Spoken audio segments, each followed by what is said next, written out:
Mashinamni rangini o'zgartirmoqchiman, lekin kraska orqali emas, plyonka orqali. Uni tartibi qanaqa bo'ladi va ruxsat olsa bo'ladimi yoki yo'q? Menimcha juda ham qiziq mavzu.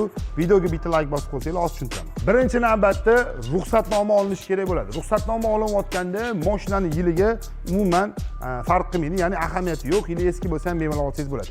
Yagona darcha orqali, ya'ni Mayguz orqali ruxsatnoma olinadi, kuzov va detallarni o'zgartirishga. Ana undan keyin borib mashinaning rangi bemalol o'zgartiriladi, faqat kraska orqali, ya'ni plyonka orqali o'zgartirsa bo'lmaydi. Ruxsatnomani olishingiz mumkin, plyonka yopishtirishingiz mumkin, lekin GAIga borganingizdan keyin plyonka bo'lgani hisobiga GAI xodimlari sizni o'tkazmaydi. Faqatgina mashinaning ustida kraska bo'lishi kerak. Bunga sabab deb so'raganimizda ikkita sabab bizga keltirilgan. Birinchisi, navoda mashinangiz DTPga tushib qoldi. Ikkinchisi bo'lsa, kamta chepayish bo'lib qoldi. Liboy garajga kirib turib, ustidagi plyonkani shiltirib, eski rangida ketishingiz mumkin. Lekin baribir texpasport o'zgaradi-ku, to'g'rimi?